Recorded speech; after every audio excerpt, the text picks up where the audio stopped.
What's up, guys? Are you familiar with Harry's? Harry's.com. I've actually been using them for the last several years.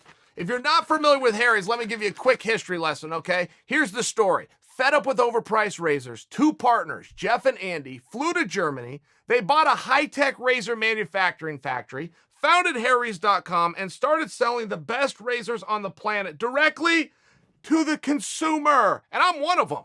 Guys, it's simple. Harry ships everything you need for a great shave. They send it directly to your door. Just as I'm looking through this, look at this. I got a textured rubber grip weighted handle razor. I've got extra cartridges. I've got, oh, look at this. They didn't forget me. Foaming shave gel. And I even get a travel cover protector. Go to harrys.com/Chael. Just $3. Get started today. Hey Joe, I was wondering what your take is on luck in MMA. I feel like there's some legitimacy in saying that there's luck involved because, you get a guy like Johnny Walker who has 3 really quick knockouts, and I feel like a lot of the fans think that has a direct correlation to how much more skill he had than his opponent, and that's just not how it works. How much do you think luck is involved in MMA? Okay, so I got to go back to what my coach Roy Pittman used to tell me, which is you create your own luck. And he told me that from the time I was 9 years old, and I never knew what it meant. But he hated the word luck, and that's kind of how you started it out, thinking that that was a bad word. But I see it too. I see happenstance. I see timing. I see things going guys' favor. I don't have a better word for it. I always call it luck also. All right, good luck. I've seen judges' decisions that are clearly not what the rest of the arena saw. That guy got lucky. I don't have a better word for it. I do think that luck, timing may be more accurate, happenstance, circumstance.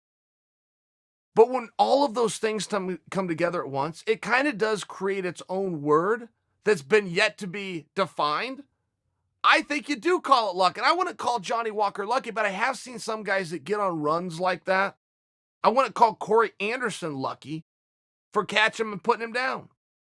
But I have seen runs like that where it does appear that a guy just got hot.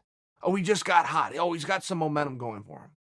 Frank Shamrock early on went on through something like that. Frank Shamrock couldn't get in the ring and not either knock someone out, submit him. One time he take someone down and they go, there's just things that happen that are almost unexplainable. And it is easier at times with lack of explanation to just say, guy got lucky.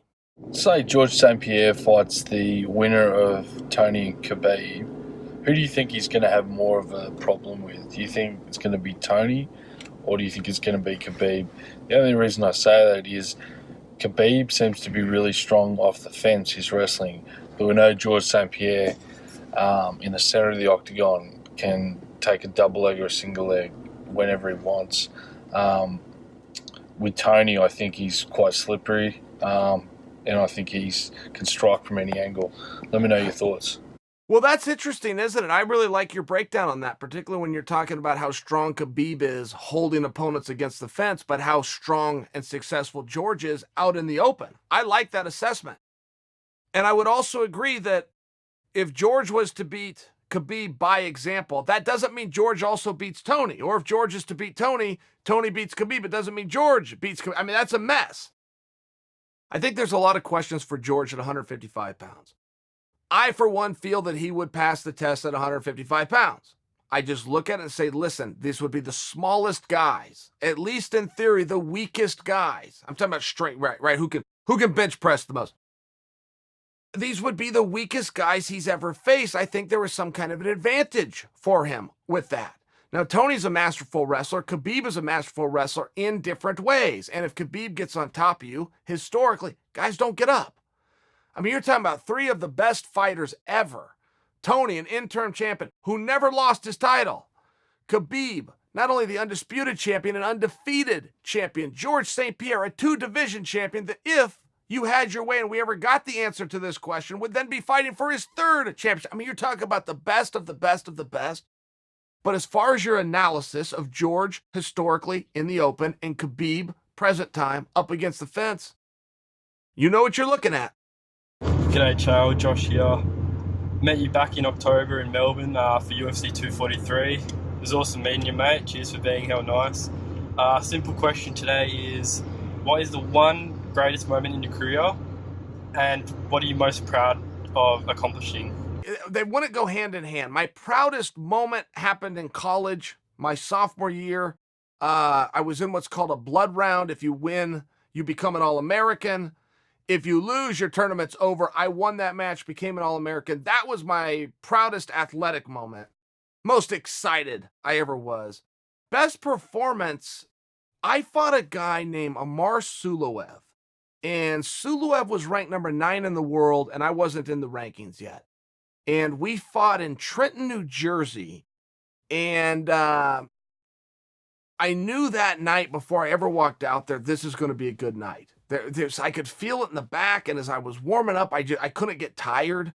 I was doing some exercises to get my heart rate up that would normally fatigue me. I couldn't get tired. And I remember even telling Matt Lennon, I don't know who's going to win this fight. I was a 2.5 to 1 underdog. I remember telling Matt, I don't know who's going to win this fight. I just know I'm going to perform well. And the fight was about 7 to 8 minutes, somewhere right through the second round when I got a TKO.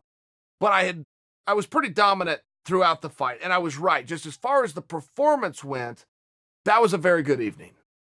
Hey, Chael. Were you ever scared of the backlash from your trash talking? For example, talking smack about Brazil and the Brazilians being uncivilized and stuff? Because I know, for example, if it was my culture, I would have probably turned pro and gave you your first defeat and whooped your ass. Thank you.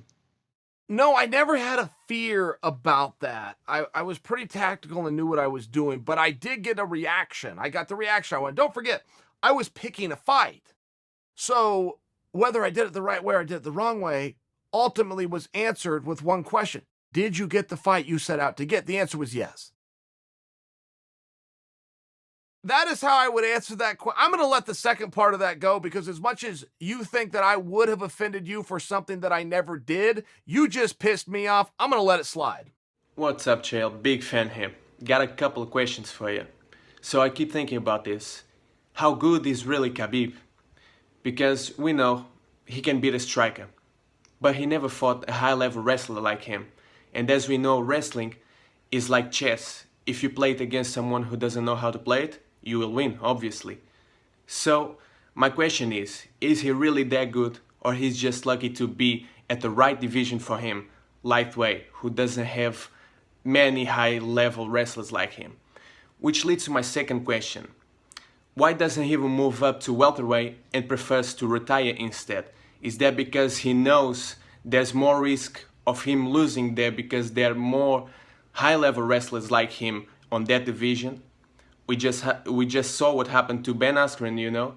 So do you think would happen the same with Khabib, or he really is that good to avoid and lose against high-level wrestlers like him?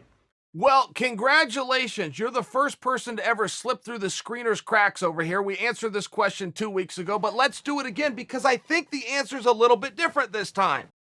First off, I fully agree with your point that whenever you have a high-level wrestler, then you always want to say, well, he needs to be there with another high-level wrestler to wash everything out. I agree with you. That is largely exactly where your mind as a matchmaker would go. Here's a conversation I've had behind everybody's back, but a number of times I've been in places in social settings and somebody will ask me, who would be Khabib's hardest match? And I've told them, well, actually, there's a guy on the roster that nobody's heard of yet. He hasn't made a big splash, but he's undefeated. His name's Gregor Gillespie. He's a very decorated, undefeated wrestling champion. Now he's an undefeated up-and-comer in fighting. Gregor, since I answered the question the first time, lost to Kevin Lee. So Gregor's now out of the conversation. Now, if you want to say that's good news for Khabib and he was able to eliminate a formidable opponent, or if you want to be a jerk and go, he proved he was never a formidable opponent, what are you talking about? Both are fair game because you're right. It's not likely to happen. I will share with you, anytime we see somebody with a dominant skill, we automatically default to believing that they must be able to go back to that skill against whoever the next opponent is. And I can remember when George St-Pierre was taking everybody down, so they believed that they finally ran into a wrestler and he couldn't take them down, he would then lose. That happened against Matt Hughes. So George turned to another skill set that we didn't know he had because he had never shown it. It was known as Plan B. And he knocked Matt out with a head kick and left there with the championship. So until a guy is faced with an adversity, he will stick with Plan A. That makes good sense. But we then always assume that he doesn't have a Plan B only because he hasn't shown us Plan B. And that's our fault. Hi there, Chael. Big fan from England here. So I have a quick question. So at UFC 244, a great fighter named Darren Till, Englishman, get in there, won against Kelvin Gastelum, and we got to see a side of him that we don't normally see of fighters, and him talking about his nerves before the fight, wanting to fake an injury. I have a fight coming up myself for Cancer Research, which is a white-collar event, and I was just wondering if you had any sort of tips for people doing that and trying to do that themselves, walking out in such big crowds, how you dealt with nerves, because I know you've been in the biggest stages and the biggest fights, how you dealt with things like that. Would love to know your thoughts.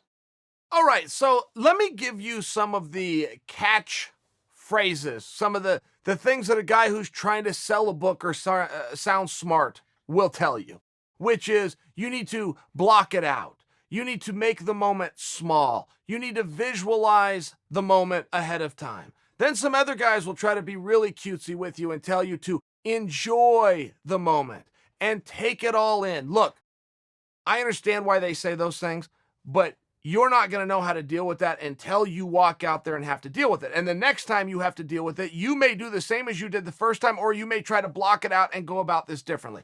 I will tell you one thing that is scientifically true, and I got this from Randy Couture. The same chemical that your brain creates and releases to your body for fear is the same chemical that your brain releases and drops to your body for excitement. You get to choose which one it is, whether it's fearful, or whether it's exciting. When you're in those moments, though, one thing that is important to understand, because it's going to seem like a great idea. You said you're doing this for charity, some noble act, whatever. What you're trying to do is put on a game face and walk out there and think, oh my gosh, I would do anything to be out of this situation. But the one thing that will help you is if you do understand, much like Darren Till let everybody in on, your opponent's feeling the same exact thing. So walk out there and make the best of it. That is the truth. Do you think the UFC will attempt to unify the BMF and welterweight titles? And if the answer is yes, should the welterweight champion be considered the lineal BMF moving forward for the next generations to come? In a similar vein to the lineal heavyweight champion in boxing, which is not a real title, it's not a physical belt, but it's a title that is used in the marketing and promotion activities in boxing. Thank you. All right, I'll play along. Look, I really do think that as far as the BMF belt goes, it's probably exactly what Dana said ahead of time, which is this is a one-time thing. You can call it silly, you can call it awesome, but either way, you only have one time to call it either. I tend to think that's true. I think that Masvidal captured a title that can never be taken away. I'd like for that to be true. That would actually be something very cool, to make believe that if Nick Diaz comes out or Nate and George get rematched, that belt shouldn't go up and we go from, let's see where all of that goes.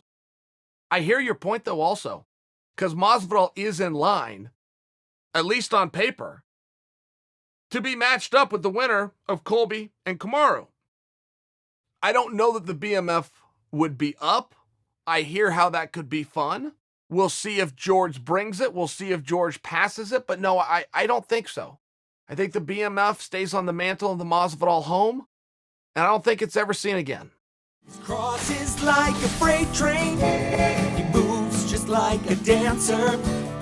Before you ask a question, he already knows the answer. He's never lost, he cannot fail. And that's the facts of Uncle Chael. Say okay, great, to far and wide. You're welcome here.